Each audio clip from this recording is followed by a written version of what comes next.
Bismillahirrahmanirrahim. Assalamualaikum warahmatullahi wabarakatuh. Okey, hari ni saya terpanggil nak buat satu video pengalaman saya mempunyai penyakit fistula in anus. Nama memang pelik, memang tak pernah dengar. Kalau siapa yang pernah dengar ni, mungkin diorang ada penyakit ni. So, korang boleh tengok dekat, saya letak gambar ni. Okey, ini salah satu penyakitnya. Ini sekadar gambar rajah yang saya letak dekat sini. Korang boleh tengok. Itu, kalau korang tengok, itu adalah lubang buntut kita. Lubang anus kita, yang kita buang air besar apa semua kan. Melalui itulah. Dan korang boleh nampak salur-salur tu lah orang panggil fistula. Itulah penyakit dia. Okey. Dan mungkin ramai yang terkena penyakit ni, mungkin diorang malu nak bagi tahu. Macam saya terpanggil nak buat video ni sebab saya tahu macam mana rasa sakit dan rasa terseksanya dan tekanan dalam hidup dapat penyakit ni. Mungkin siapa yang tengok video ni tahulah rasanya macam mana. Penyakit tekanan dia rasa macam mana. So hari ni saya kena buat point dulu kat sini. Banyak point, takut tertinggal maklumat-maklumat daripada saya sakit macam mana, dan sampailah saya buat pembedahan kronologi lah. So macam mana fistula boleh ada? Point yang pertama, macam mana fistula boleh ada pada saya. Ni point yang pertama. Macam mana fistula ni ada pada saya. Sebenarnya saya tak tahu pun saya ada penyakit fistula ni. First saya dapat detect, saya ada satu bisul. Bisul ni dia ada berdekatan dengan lubang jubur kita. Bukan jubang kita, saya je lah. Lubang, ada bisul. Lubang dubur. So bisul tu dia kecil je sebenarnya. Cuma lama kelamaan dia keluarkan satu air. Macam bisul ada air kan. Bila air tu kita picit ataupun letak dengan jarum ke apa kan, pecah. So jadi kempis. So selesa lah. Saya ingat itu bisul biasa lah kan. Dan saya biarkan.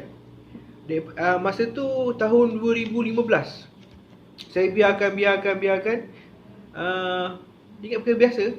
Biarkan, dan bila dia keluar air jadi belon, saya picit. Dia jadi lagi, saya picit. Sampailah satu masa tu saya rasa kenapa asyik keluar je bisul ni kan, tak elok-elok. So saya beritahu nenek saya kenapa dan dia suruh saya, dia yang cari ubat ni, ubat homeopati. Alhamdulillah homeopati tu, homeopati ni macam-macam kaedah dia nak check kita. Kadang-kadang dia check kat nadi, dia check kat rambut. Macam saya, yang saya pergi ke Ampang ni, dia check rambut. So kita potong je rambut kita, dia bagi dia satu mesin tu, dia check penyakit kita macam mana. Saya bagi rambut tu kat nenek saya, dan dia pergi check dekat homeopati tu. Memang saya ada penyakit bisul. Bisul tu kecil. So saya dapat ubat tu, saya makan. Alhamdulillah, bisul tu kecut, tak ada elok lah. Tapi saya jenis ni, saya tak konsisten makan. Elok saya berhenti.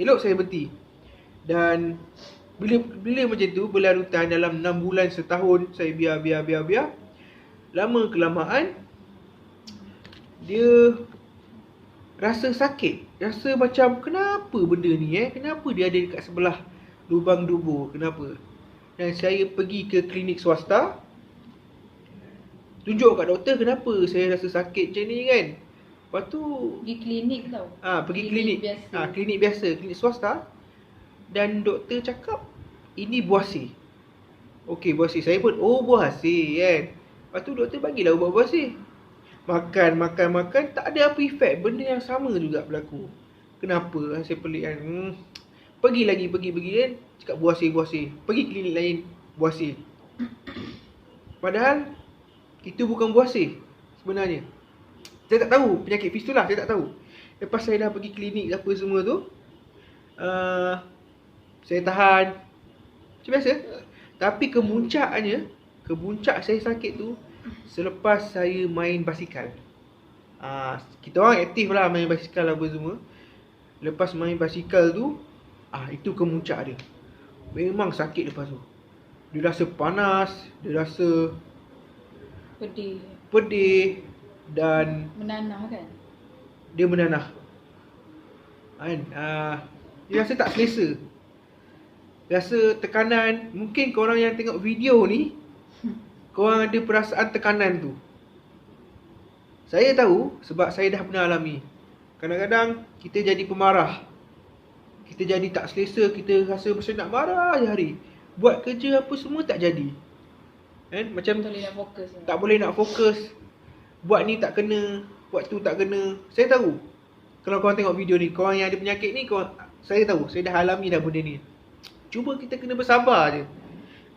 Okey, saya nak teruskan balik. Dan tadi, kemuncak yang saya sakit tu bila lepas saya main basikal. Okey, ada point di sini. Saya kena tengok point. Selalulah main basikal tu. Selalu main basikal, aktif. Naik hutan, naik apa-apa semua kan. Okey, bila dah sakit tu, biasalah kalau klinik biasa tu dia cakap buasir, bukan buasir. Dan saya decide saya appointment dengan hospital kerajaan. Okey, hospital kerajaan. Appointment tu lama jugalah nak tunggu kan. Tapi sabarlah kan. Dah saya dapat appointment tu, saya pergi jumpa doktor. Doktor tu doktor perempuan Cina. Bila dia tengok saya punya bahagian sulit ni, bahagian fistula tu, dia cakap mungkin fistula. Cuma kita kena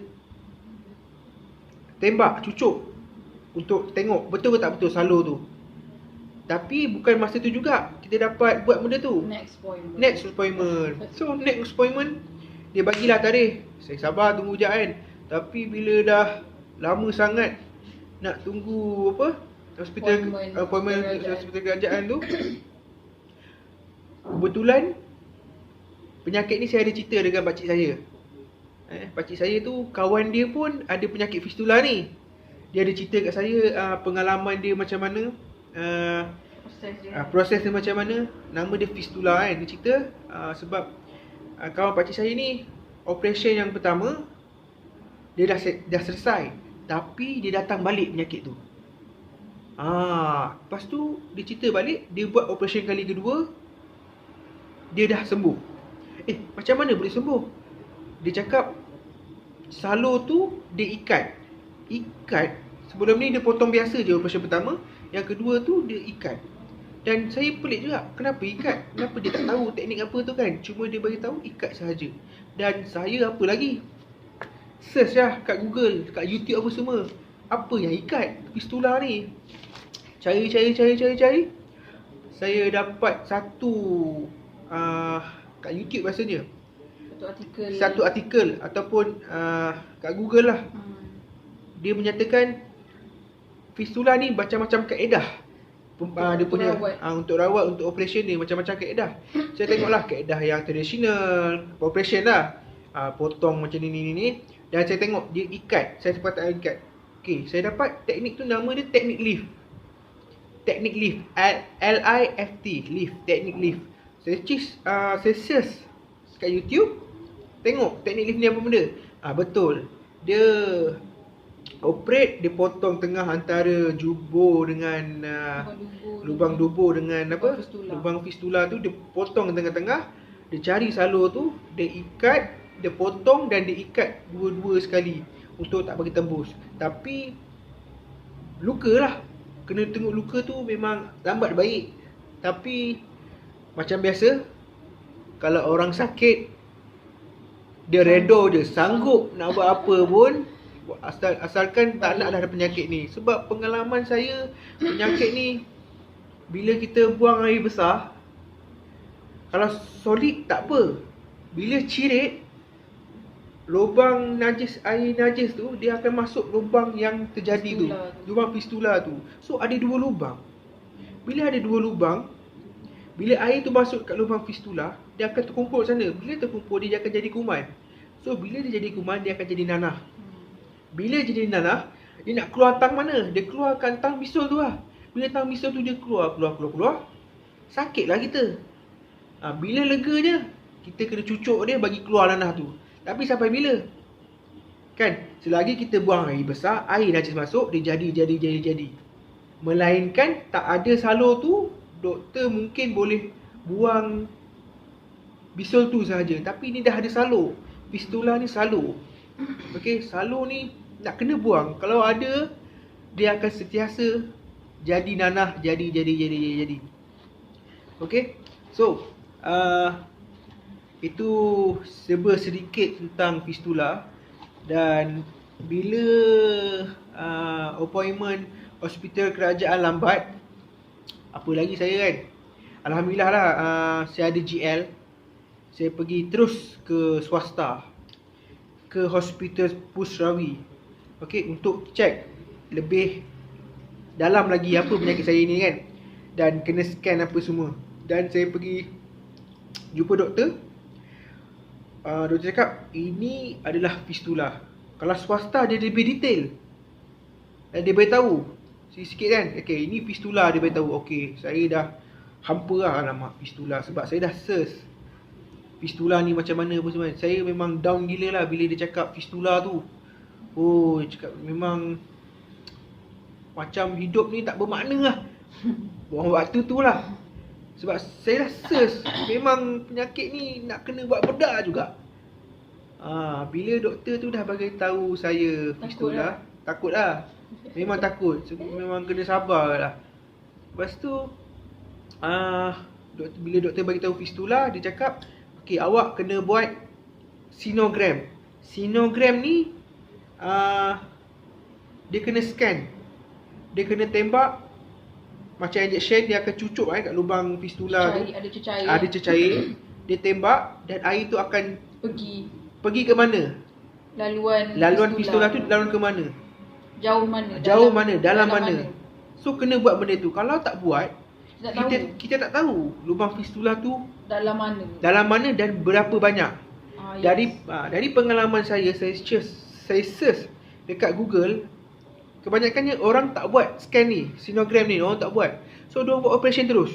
Bila operation terus, tak baik sebab ada salur lain. Sebelum nak operation, saya suggest buat sinogram. Tapi alhamdulillah Allah buka ke jalan, saya pergi Pusrawi dulu. Sebab doktor tu pengalaman banyak, kan? Dan bila pengalaman banyak, dia suruh saya buat sinogram. Dia nak tengok lubang tu bagaimana, panjang mana, berapa banyak. Dan alhamdulillah hari tu juga saya buat sinogram tu. Dan sinogram tu saya nak cerita sikit macam mana saya masuk dalam bilik tu apa semua. Okay, first dia akan bawa kita satu bilik X-ray. X-ray ni ada macam-macam, X-ray tulang apa semua, tapi saya bahagian sinogram. So saya masa tu bukan duduk lah, saya meniharap. Dia ada katil, tilam untuk saya meniharap. Dan dia akan scan. Dan saya boleh nampak dekat skrin saya punya tubuh badan. Tapi bukan tubuh badan yang sekarang ni, cuma daripada dalam tulang kita boleh nampak. So dah start apa semua, doktor tu cakap tahan sakit sikit sebab dia nak cucuk dekat lubang fistula tu, dia nak tembak air tu. Saya nampak lah bila dia tembak tu, air mengalir. Saya nampak air tu mengalir panjang juga. Saya punya salur tu kan, dia ke dalam. Dia bertunjuk. Saya tunjuk, tak apa, ada isteri ni memang dalam. Dia memang bagi yang clear dia. Dia bagi ni lah. Bila kita nampak sikit. Nampak ni. Nampak tak tu? Nampak macam ni. Sebenarnya macam ni. Ini dia punya alat. Tulang buntut saya ni. Kalau korang boleh nampak ni tulang buntut saya. Itu tempat alat dia. Korang boleh nampak kot. Ini tempat tembak cecair dia, jarum. Ya, ini daripada tepi. Daripada bahagian tepi. Daripada bahagian sisi. Yang bawah ni pula daripada bahagian atas. Kalau kau boleh nampak salur tu dia tembak, nampak salur ni air tu. Bila air tu dia tembus sini semua. Itu salur saya kalau kau boleh nampak. Tapi nipis lah salur dia. Halus.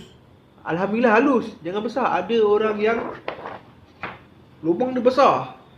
Apa tak boleh duduk bang? Sampai tak boleh duduk. Dia punya bisul tu pun besar bola pingpong pun ada. Kesian saya tengok pada orang. Sebab apa diorang sampai besar bola pingpong tu? Sebab diorang malu nak cerita. Diorang malu nak check kat doktor. Bila korang malu, Tanggung. korang merana lah. Benda penyakit-penyakit ni korang jangan malu. share. Korang kena share. Bagi tahu je kat keluarga korang. Kalau korang tak beritahu, kan, aku rasa Tak selesai. tak selesai masalah dan bertambah lagi parah, lagi teruk. Mungkin orang yang ada penyakit ni, diorang cuba rawatan alternatif tradisional, diorang makan ubat herba apa semua. Mungkin sesuai dengan diorang, tapi pada saya dah cuba apa semua, tak sesuai pada saya. Itu yang saya decide untuk buat operation. Tapi saya buat scan ni dekat Pusrawi. Tapi saya operation pula dekat Hospital Columbia Setapak. Sebab apa saya buat dekat Columbia Setapak? Sebab kawan pakcik saya cerita tadi tu, dia buat dekat Seremban, Columbia Seremban. So pada saya, kalau dia buat kat Columbia tu, mungkin Teknik yang sama. teknik lift tu yang saya cakap. Saya mesti ada. Dan saya mestilah nak yang terbaik kan, teknik yang cepat sembuh dan habis. Kan pakcik saya cerita tadi, dia buat 2 kali operation. Kali kedua berjaya. Kali kedua berjaya. Yang saya cakap dia ikat apa semua kan. Itu teknik lift. Dan saya terus pergi ke Hospital Columbia Setapak dan saya jumpa Dr. Yong. Dr. Yong ni, doktor ni bagi tahu, okey, saya memang decide lah bagi tahu doktor saya nak buat operation. Sebab doktor pun kata penyakit ni tak boleh buat apa. Tak ada ubat. Ubat dia operation. Ubat dia operation. Tapi pada siapa-siapa yang makan ubat herba tradisional, mungkin sesuai dengan korang tapi tak sesuai dengan saya. So saya memang betul-betul nak buat, tekad dalam hati memang saya nak buat. Saya serah diri je. Sebab hari-hari saya tengok YouTube pembedahan lift tu macam mana. Memang seram. Betul. Sakit. Isteri saya pun dia tengok. Sebelum tidur tengok. Sebelum tidur pun tengok. Sebab nak tengok macam mana dia punya hasil tu. So saya appointment, terus decide doktor bagi tarikh apa semua. Dan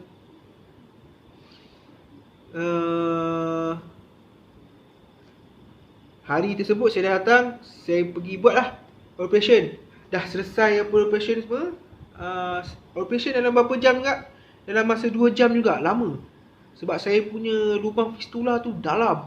Doktor cakap ambil masa 2 jam, lama kot. Lama 2 jam kan. Tunggu lama kan? Lama 2 jam. Benda tu lab bagi tahu fistula tu small je. Small fistula. Tapi sebabkan dia halus dan dia di tempat sulit kan. So makan masa tu 2 jam lebih juga tunggu kat luar. Baru settle, baru keluar. Itulah pengalaman saya kan. Dan bila dah operation, lebih kurang 3 hari juga saya dekat hospital. Dan hari ketiga tu saya keluar sebab doktor tengok tak ada nanah, tak ada apa, cantik je luka. So doktor lepaskan saya. Dan seminggu kemudian jumpa balik doktor. Tengok Masa tu doktor suggest untuk ni advice rendam dengan air suam. Saya lupa. Doktor suggest lepas buang air besar, Setiap kali buang air besar kena rendam dengan air garam. So doktor dah bagilah ubat apa, bukan ubat lah, bekas untuk letak dalam jamban duduk. Jamban duduk, letak air suam, letak garam sikit, kenyang. Letak garam sikit. Duduk dalam 10 minit ke 15 minit untuk hilangkan kuman. Sebab kita buang najis, dia kotor sebab luka kan. So kena rendam, caranya dengan air garam. So pengalaman saya lepas operation tu, kalau boleh korang yang lepas operation tu, korang kena sabar. Sebab bentuk lubang jubur kita nampak pelik, nampak seram kan. Rasa takut, apa benda ni kan. Sebelum operation bentuk lain kan, bila dah operation bentuk lain macam. Sebab ni abang punya lubang fistula tu dekat dengan lubang dubur. So dia bengkak sebab luka operation tu. Sebab So dia macam ada buasir sikit. Dia ada ada buat sikit. terkeluar sikit daripada lubang Sebab dubur tu. pistol tu dekat dengan terlalu dekat sangat. dengan So lubang doktor dubur. terpaksa tarik saya punya jubur tu, tarik Bekas sebab luka. bekas luka. So bekas luka lah tu. Sebab Bengkak lah, bengkak sebab luka sebenarnya. saya punya tulang Punggung. punggung saya tu Kecil. kecil, doktor cakap. So lubang tu pun nak buka pun okey, saya tak cerita lah. Itu lawak sikit lah. Okey. Penjagaan dia Rendam dengan air suam. dengan air suam, Garam. dengan garam. So dalam sebulan juga luka tu nak elok. Dia nak pulih. Tutup. Dia nak tutup. Kan? Sebab doktor potong otot. Bila otot dia Makan masa.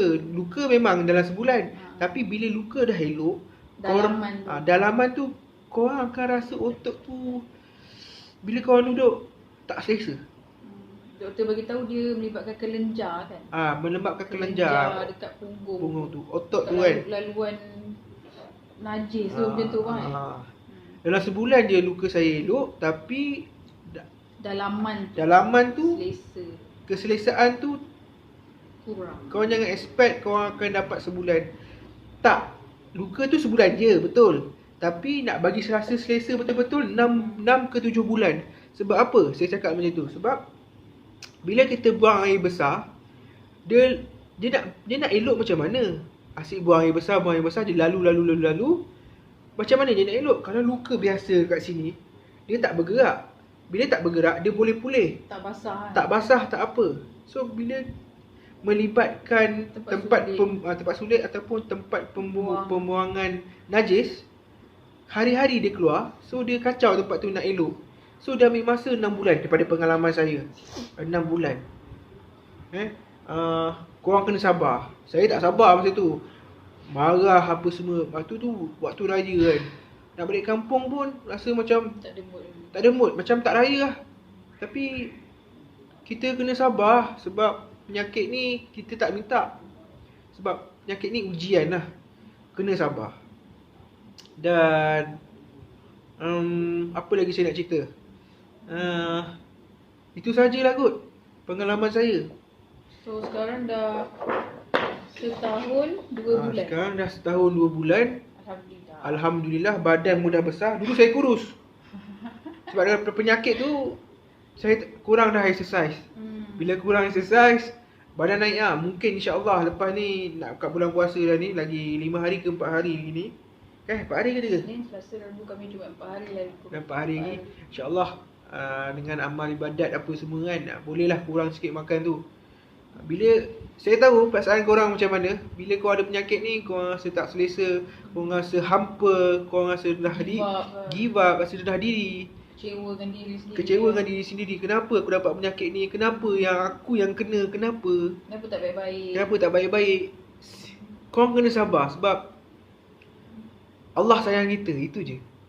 Penyakit ni kalau Allah tak bagi kita ujian, macam mana nak uji kita? Macam mana kita nak ke syurga dia?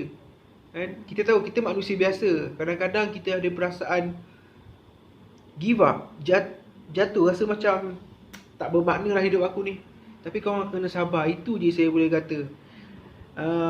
Bersabar okey. Positif, fikir positif boleh, tak ada masalah. Tapi korang kena cari jalan penyelesaian. Jangan korang biarkan je. Korang kena check. Siapa yang cuba ubat tradisional sesuai dengan korang, okey, korang akan teruskan. Macam aku memang tak boleh. So ini salah satu pengalaman aku lah. Pengalaman aku pula kan. Tadi saya tak boleh lah tu kan. Kita santai-santai je lah. So itu saja pengalaman yang aku nak cerita pada korang. Aku harap korang semua bersabar, jangan give up, banyakkan doa dan cari jalan penyelesaian. Itu je. Cubalah pergi macam yang kita buat sinogram. Lepas tu minta advice doktor. Nak buat operation macam mana. Cubalah bincang dengan doktor.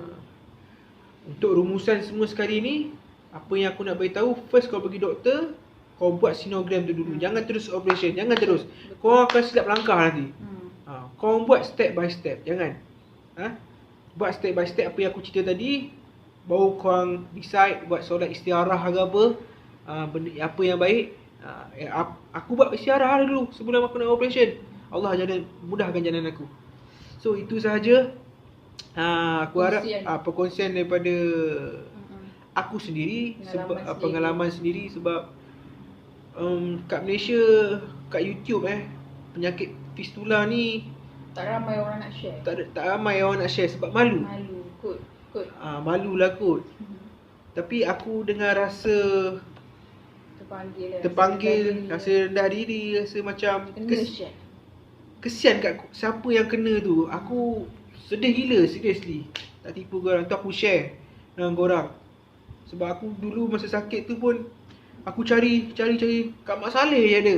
Kat YouTube Mak Saleh je. Kat luar negara je aku check. Kadang-kadang masih ingat tapi tak faham kan. Sekarang ni aku tak tahulah ni first time orang Malaysia buat ke untuk video fistula ni.